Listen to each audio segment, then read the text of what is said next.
Once again, good morning, everyone. Thank you for joining for another session of Azure Power Lunch. And today's topic is Azure Container Apps. Just a quick disclaimer that this call is being recorded and we place our recordings on our YouTube channel.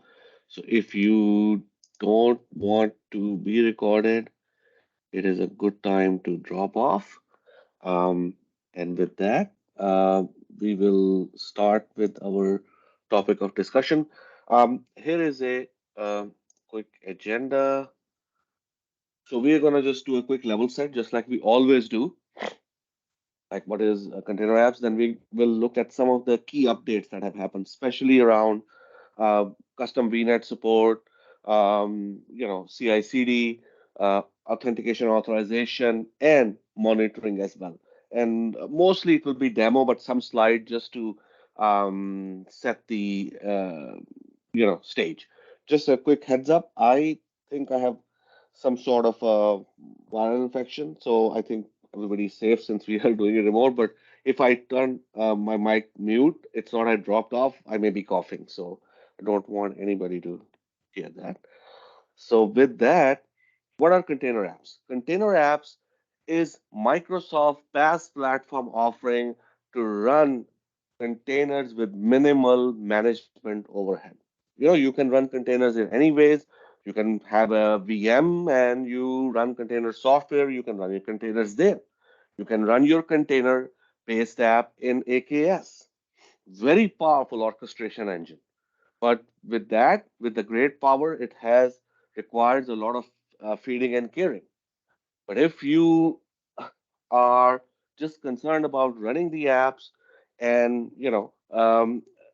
this is one of the PaaS service option. Another one is Azure App Service for containers. Okay, so that's basically different um, things that are at your disposal to run these containers.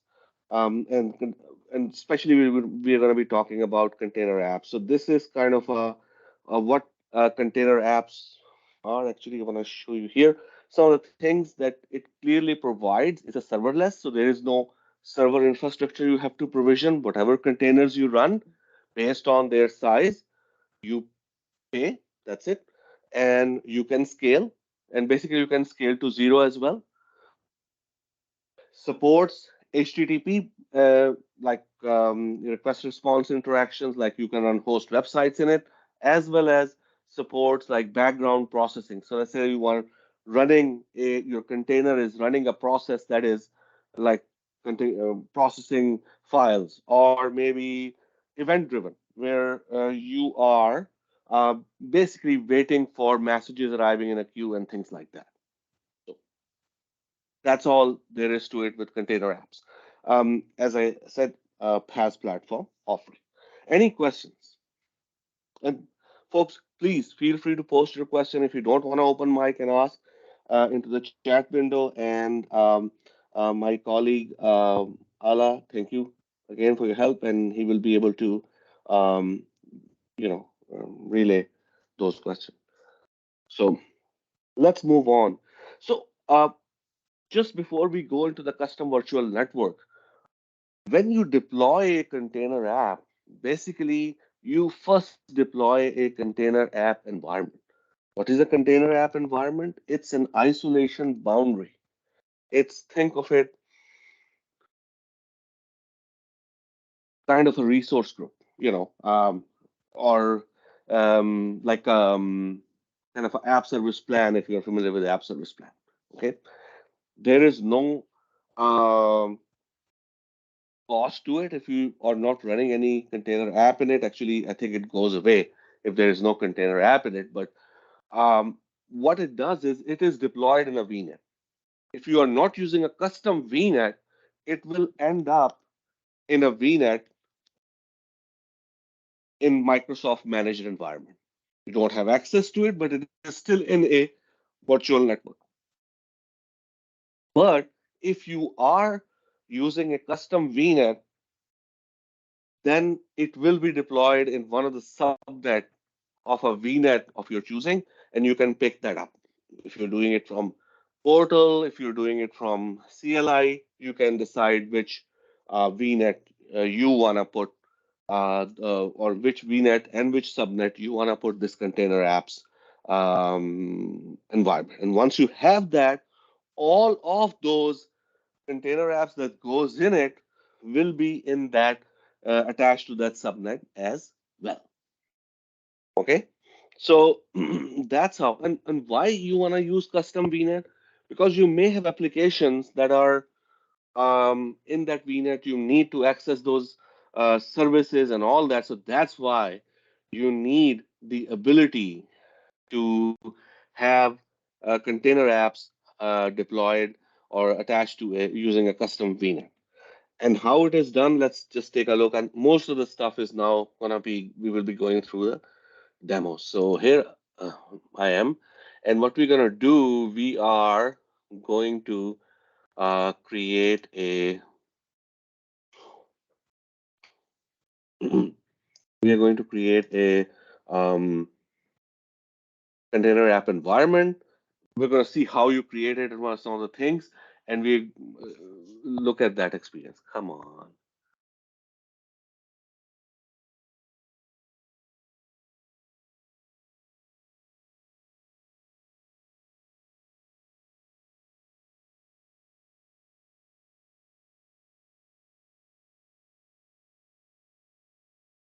Okay, so here I am. I am at the overview.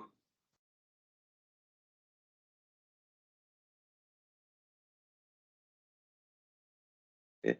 For some reason, whenever you're doing a demo, everything slows down. So we're going to do a container app first.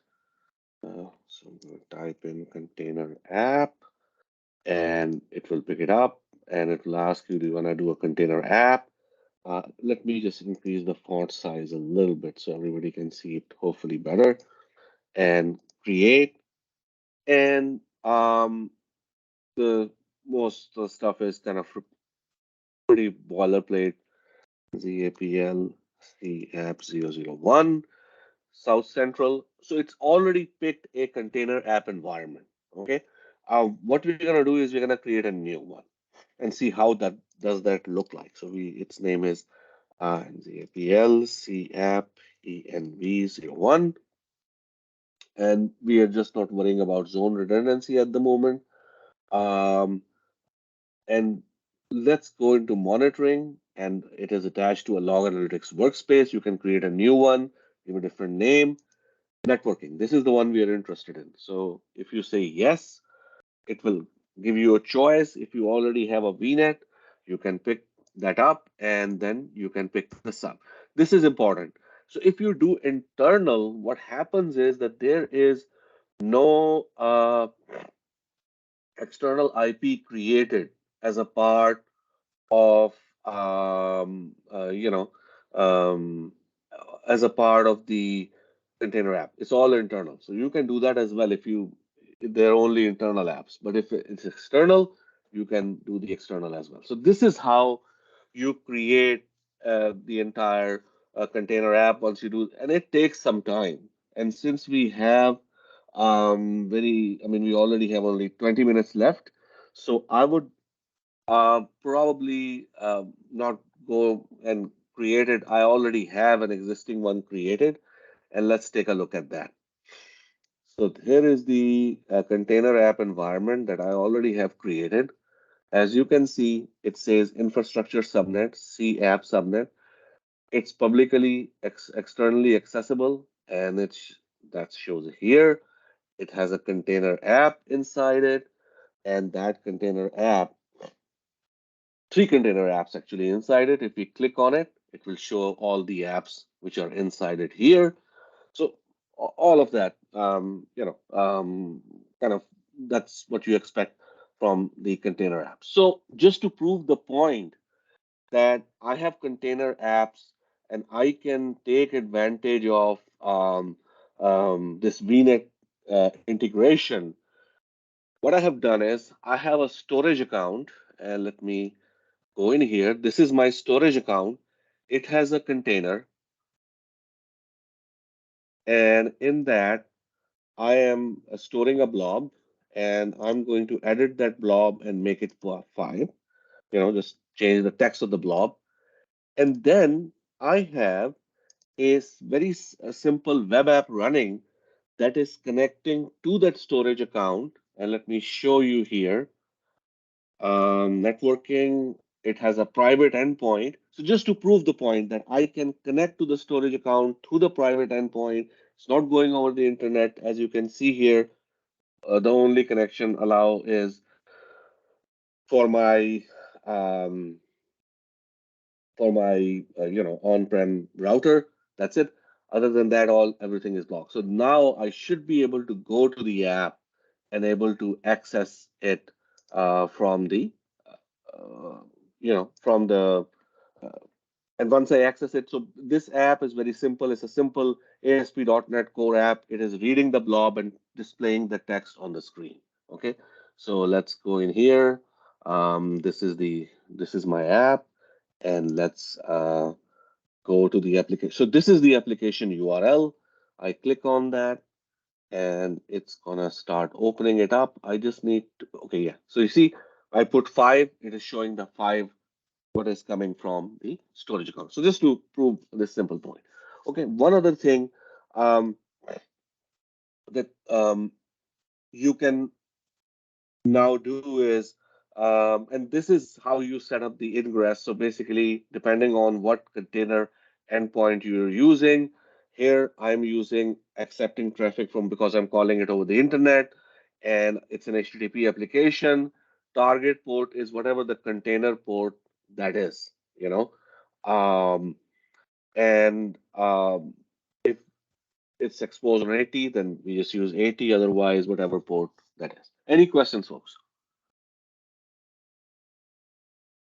Okay, so let's quickly move on to I mean, this is all well and good. We just deployed it from a container. How you can do CI/CD pipeline? Okay, so once again, there are some enhancements that made it possible to do CI/CD easily. First of all, let me show you this. Um, there is no continuous deployment setup, but we go into containers and it will show you. So container app basically needs a registry. It can be Docker Hub, it can be an external registry, it can be your own container registry to get the image to display. Okay, so when you are setting up the CI/CD pipeline, what you will have to do is you have to have a way to build the image and put it in a container registry and then deploy it from there. Image, I mean, it cannot just stay in a vacuum. You have to have that image somewhere in some sort of a registry, as I said, Docker Hub or Microsoft registry or your own ACR, and it has to come from there. Okay, so first thing you have to do is create a container registry and and create your GitHub repo. By the way, in this case, I already have a GitHub repo here. I'm just running a very small sample that is, and actually this is one of the Microsoft sample that I copied. Okay. Second thing you're going to do is you are uh, you create your app and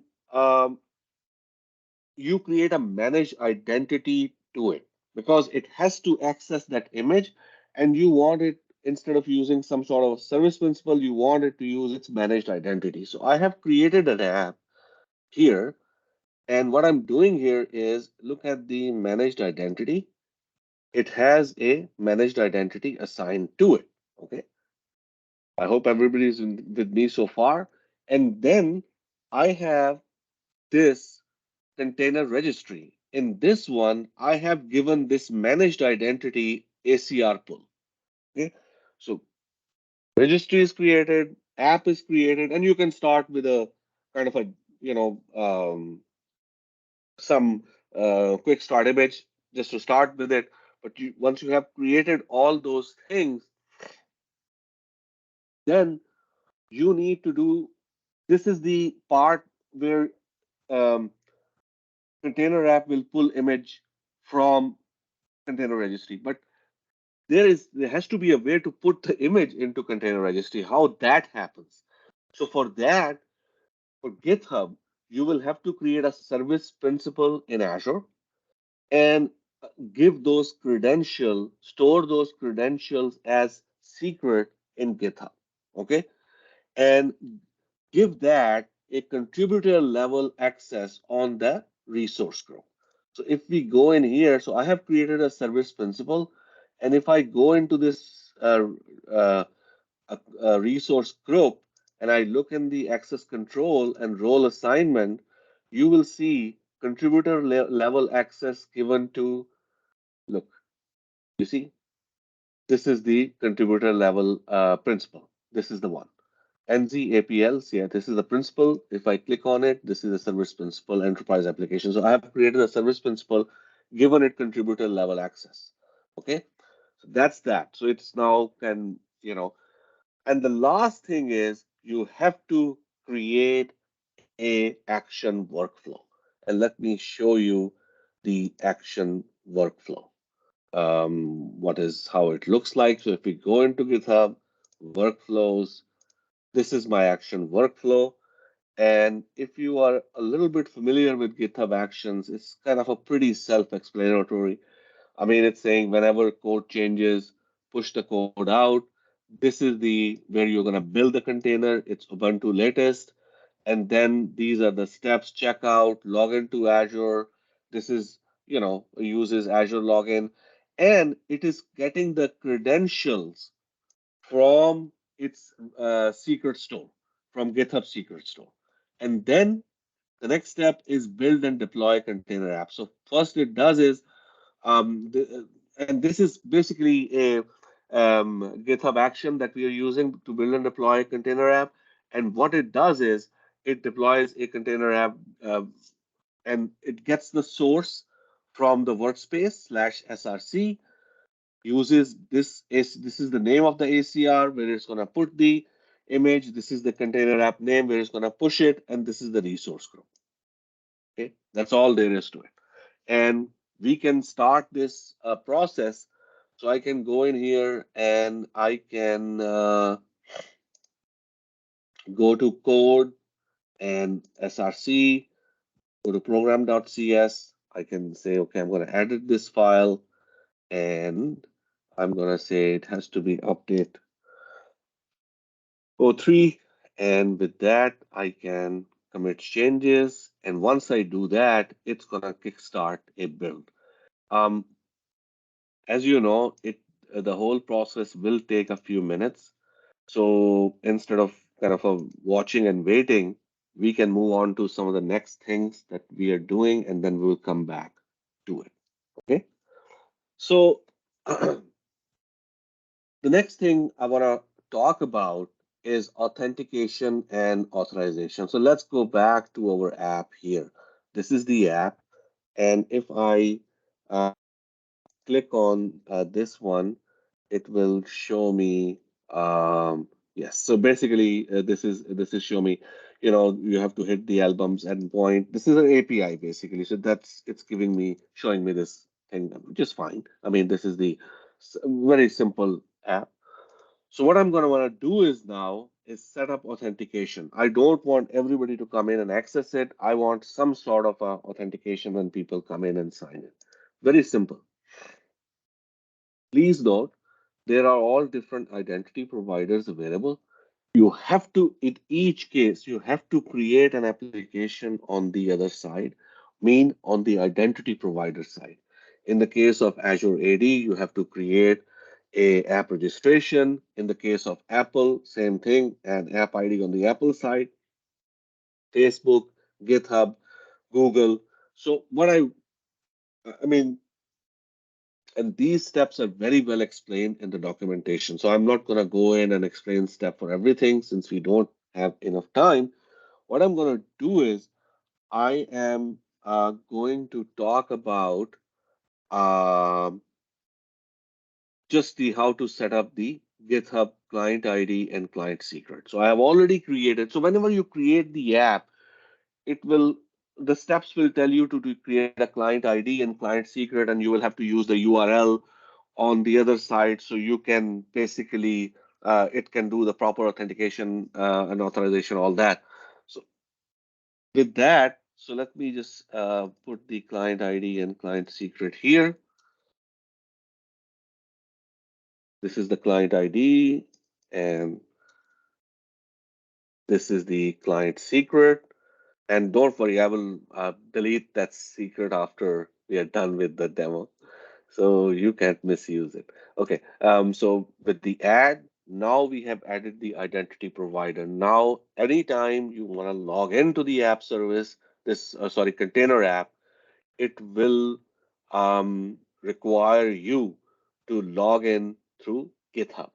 Okay, so just to prove the point, I can go in here and I can copy this one URL, and I'm going to open a new incognito window, and I'm going to try to log in here.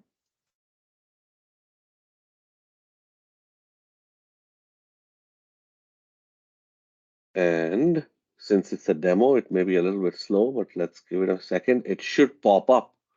It should take us to um, the GitHub screen for us to sign in. Yeah. Okay. I think I know what is the issue. Yeah, I need to give me 1 second. I think there is some um, NSG that may be causing this issue. So give me 1 second. I am going to go in here, NSGs.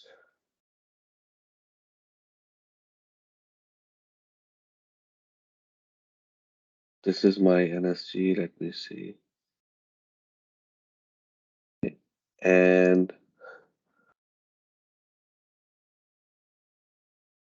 address, and let me add my IP address. So here's what's happening, guys. I think this is automatically changing it.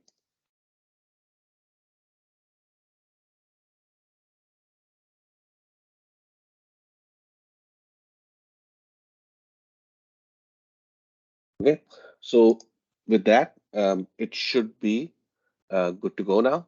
I'm creating the security rule. It will take a second to update.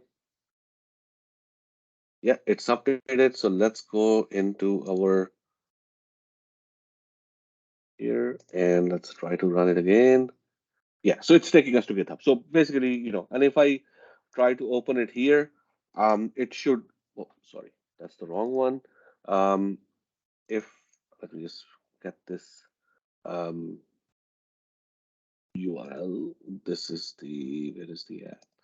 Yeah, this is the app and this is the URL. So if I refresh it, it should open without any issue here because this is, I mean, already logged into GitHub here, so there's no issue. Okay.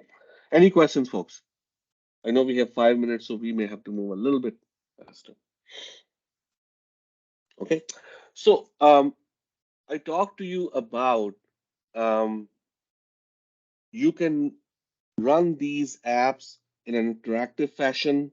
So like here, you're running it in request response HTTPS based, but you can also do batch or you can do a quick queue or event based applications as well. So I have already an app called Queue Reader. That's an event based app that I'm running. And I wanted to show you that. And that app basically I have it's a Microsoft sample that I have deployed. And what does it do is if you post a message in a queue, it's going to go and read that message. And so basically very simple app to show. The reason I want to show it to you is because I want to show you the integration with Azure Monitor and Log Analytics. So as you can see, there's a Log Analytics space tied to it, and all the logs are going into that space. So you can look at what's going on with your application and get the diagnostic information and raise alerts if you want to, all of that. So this application, as it's doing that. So this is the queue that it is monitoring. So I'm going to post a message 3 here. And let's go back to our application and let's look at the logs. So here are the logs. Here are the metrics, like how your application is doing. So let's say if you want to check the CPU usage, shows you how the CPU usage is going on. And here are the logs. So you can take a look at the logs and see. Um, so what I'm doing here is I'm reading the queue reader log and I'm looking for any log which contain message ID. As you can see, there is a log written, and by the way, this is UTC time. So there is a log written at 5:26:09, right maybe a few seconds ago. And let's see what this log says. So this is the message that we just wrote. So point is, this um, I wanted to share two things here. One, that your application, doesn't have to be interactive application, because if you go to this app,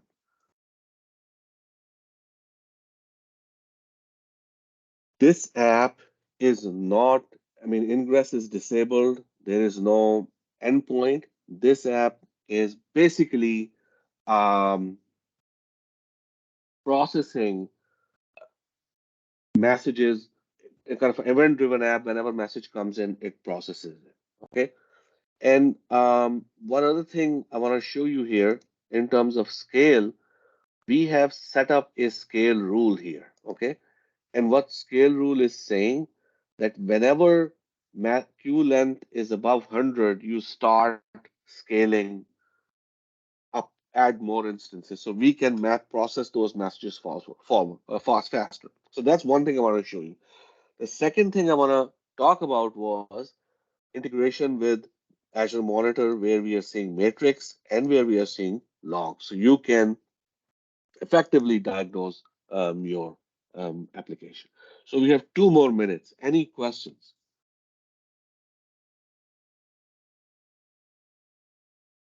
Just for the video. That's good. That's good. So with that, I hope you find the content useful, and thank you for joining, and hope to see everybody in a Azure Power Lunch session next week. So have a wonderful rest of your evening and a great weekend. Afternoon, and great weekend. Thank you. Thanks for the great session.